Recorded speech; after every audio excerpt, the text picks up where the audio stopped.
Pierre-Henri de Menton nous a rejoint maintenant. Alors, Pierre-Henri de Menton, c'est le magazine Challenge. Depuis ce matin aussi, vous animez les sessions plénières. Alors, Revolution Network, l'année dernière, déjà, on sentait que c'était déjà en pleine ébullition, qu'il y avait des véritables questionnements, c'était presque les états généraux du travail. Cette année, c'est une autre dimension. On a l'impression qu'il y a une plus grande, une plus forte participation, non seulement du public que des intervenants, plus riche, et on va vraiment vers des solutions qui sont du travail en groupe, d'une meilleure qualité de travail. Est-ce que vous ressentez ça, ou est-ce que pour vous, c'est la continuité de l'édition de l'année dernière? Alors, c'est une certaine continuité puisque nous sommes partenaires Challenge de Revolution Network depuis la première l'an dernier. On continue et on a bien l'intention de continuer parce que ça nous paraît extrêmement important. C'est des sujets qui intéressent tous nos lecteurs et nos internautes. Bien sûr, ce qu'on appelait avant, au XXe siècle, les conditions de travail. Maintenant, on parle de Revolution Network parce qu'il y a vraiment une vraie révolution qui est en train de s'opérer. C'est le sentiment qu'on a et donc on veut naturellement accompagner ce mouvement. Donc, c'est dans un souci de répondre aussi à vos lecteurs. Donc, vous venez aussi quelque part chercher les réponses ici, c'est ça? Absolument. Et ce qui est intéressant, je trouve, c'est d'être au cœur de la Défense. On est même dans un immeuble, un des plus grands d'Europe. Il y a plus de 100 000 mètres carrés ici au-dessus de nous, à Cœur Défense. On est dans un immeuble, dans un endroit qui est très emblématique, qui est celui de la Défense, qui est un quartier d'affaires. Qui est un peu un des quartiers d'affaires, on va dire, les plus concentrés, puisqu'on a démarré, il n'y avait pratiquement que des bureaux ici. Petit à petit, la vie, vous savez, c'est le syndrome de la sortie du RER sur la dalle de la Défense le matin. Petit à petit, cette image est en train de changer. On parle maintenant, par exemple, de campus verticaux. Il se passe des tas de choses intéressantes dans la façon de travailler ici à la Défense. On était beaucoup parti sur l'horizontalité, sur des grands campus en région parisienne, calqués sur, par exemple, les universités américaines. Et maintenant, on est plus revenu à une vision qui vient peut-être d'Asie, de Singapour, je crois, de ces campus verticaux. Ce qui est très intéressant, c'est de voir comment les rénovations et les nouveaux immeubles, les nouvelles tours de la Défense sont en train d'intégrer petit à petit la révolution au travail avec des espaces de coworking, des terrasses en haut des tours, des choses qui font que les talents peuvent se sentir attirés par la Défense, alors que on va dire qu'avant, c'était quand même plus branché d'aller travailler dans le quartier de République au cœur de Paris pour les nouvelles générations. Oui, c'est sûr. Mais on voit, bon, vous, par exemple, au magazine Challenge, c'est un magazine qui démocratise quelque part l'économie, qui la rend plus proche, plus sociale, plus sociétale. C'est un peu ça, on a l'impression, qu'il se passe avec Revolution Network. La rhétorique des sociétés, on a l'impression que c'est de revenir à l'humain, c'est d'avoir un potager pas loin de son bureau plutôt que de voir une tour, c'est ça? Voilà, alors il faut allier les deux. Il ne s'agit pas de raser les tours, mais Oui. il s'agit de mettre des potagers sur les tours. Oui, On mais du avait coup, on des ne voit pas ruches que la tour, on depuis, voit aussi depuis longtemps. ouais, ouais. Mais je pense qu'il faut aller au-delà effectivement de ces gadgets. Moi, ce qui m'intéresse beaucoup, c'est même dans la conception architecturale. À l'origine, ce matin, dans ma table ronde, dans une table ronde que j'animais, il y avait le directeur de l'activité bureau d'Unibail qui construit, qui va livrer là, juste à côté, à quelques mètres d'ici, une tour qui fait 50 000 mètres carrés, donc une grande tour pour la Défense. Et elle a été conçue dès l'origine avec toutes ces implémentations. Ils font travailler des sociologues, des psychologues, ils font de l'analyse comportementale, des RH pour savoir comment attirer des talents, pas seulement les retenir, mais les attirer ici.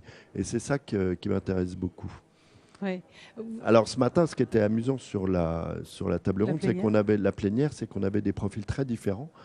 On avait une associée de Rothschild et compagnie, donc un monde, on va dire, très feutré, où on a la révolution du travail.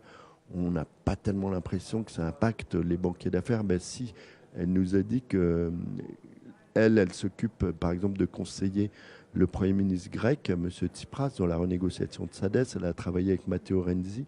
Et elle dit que la façon de travailler de tous ces nouveaux gouvernants, cette nouvelle génération, est complètement différente de la précédente. Hein. Donc Mais là c'est quand même aussi, ça aussi une révolution. Parce que voilà, les ça c'est la gouvernants font révolution. appel à des tiers pour régler leurs Voilà, propres affaires. voilà. Ils On règlent- avait un start-upper qui avait créé un site de rencontre qui s'appelle Attractive World, qu'il a revendu, qui a Ouais, ça c'est super. recréé un site de rencontre, mais un peu différent puisque c'est un site de networking Ouais. professionnel qui Shaper, s'appelle Shaper. c'est super. Ouais, ouais. Donc Shaper, c'est les technologies, on va dire, de Tinder ou d'Attractive World, mais mis au service des réseaux professionnels. Donc ça, c'était passionnant aussi. On avait la vision de Talentsoft, qui est une boîte donc, qui fait des RH nouvelle manière. Ça marche très très bien. On dit que c'est sans doute la future licorne française.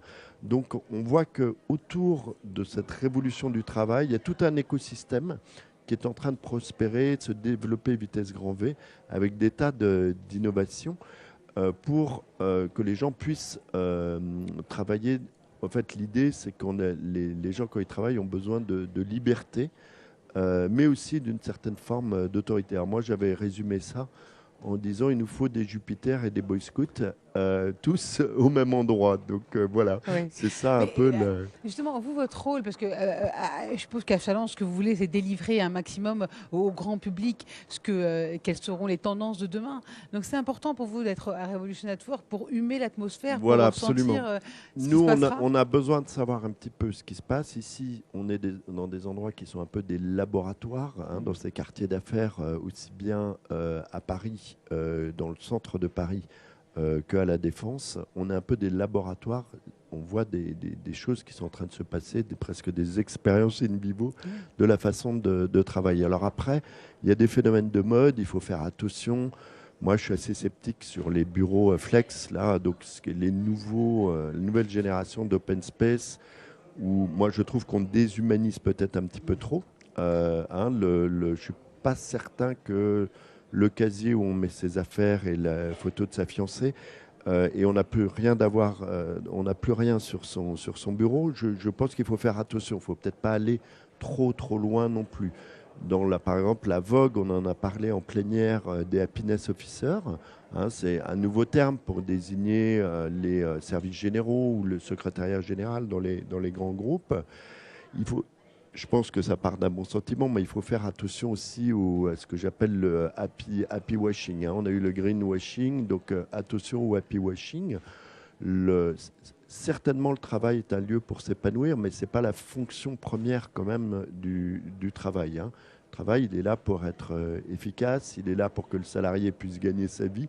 Voilà, il ne faut juste pas oublier certaines Mais c'est petites intéressant, choses. parce que du coup, c'est Et le il y a rôle. ce balancier toujours entre Jupiter et Boy Scout, c'est-à-dire entre le fait d'avoir quand même une hiérarchie, une autorité dans une organisation, et le fait que les gens s'y sentent plus libres. On ne peut pas offrir la liberté absolue, même s'il y a maintenant des tendances de pensée sur l'entreprise plate, l'entreprise libérée, où on va très très loin. Ouais. Ouais, c'est ça qui est intéressant et c'est le rôle aussi de Challenge, de filtrer les bonnes tendances à donner au reste du public. Qu'est-ce qui vous a le plus surpris de ce que vous avez entendu depuis ce matin? Parce qu'on a entendu beaucoup du yoga au travail, on a parlé des potagers, on a parlé de Shaper et autres.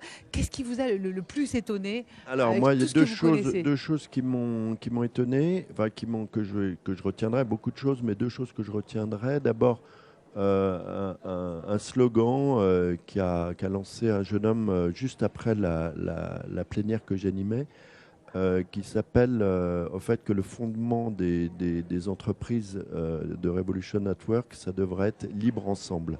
Et ça, je trouve que c'est pas mal, parce qu'on a cette cohésion qui est nécessaire au sein de l'entreprise et cette exigence de liberté qu'il y a maintenant pour attirer les talents. Donc j'aime bien C'est joli, ouais. ce slogan. L'autre chose qui m'a surpris, c'est effectivement cette jeune femme qui était associée chez Rothschild, c'est la seule, hein, je crois d'ailleurs, il n'y a que des hommes chez eux, et qui nous racontait, qui nous amenait comme si on était des petites souris dans le bureau d'Alexis Tsipras ou de Matteo Renzi, bon, qui va peut-être revenir en Italie, et qui nous raconte comment ça se passe, effectivement, avec le bureau complètement ouvert, on s'installe, on prend un café avant même que le Premier ministre ne soit là. C'est des petits détails, mais qui montrent beaucoup sur la façon dont les gens de pouvoir, qu'on retrouve là par définition parmi nos gouvernants, mais aussi dans les entreprises, sont en train eux-mêmes de faire leur révolution. On va dire, et des comme ça, il y en a beaucoup. Vous le savez, il y a des petits Macron un peu partout maintenant à travers la planète. Et je pense que ça vient aussi par le haut, si vous voulez, cette révolution. Ouais, c'est Alors, c'est intéressant, de la j'ai pas pu forme, suivre. c'est de la forme, parce qu'elle disait, les dossiers restent aussi techniques qu'avant. Donc, on a des gros cerveaux, des technocrates, des conseillers, etc. Sur le fond, mais sur la forme, ça change beaucoup l'interactivité, l'utilisation des réseaux sociaux comme Telegram de façon permanente, etc. Et il y a aussi une révolution du travail au sein du pouvoir. Merci beaucoup. En tout cas, Je Pierre-Henri vous de en prie. Menton, donc, du magazine Challenge. C'est Mathieu Cornetti qui va nous rejoindre maintenant.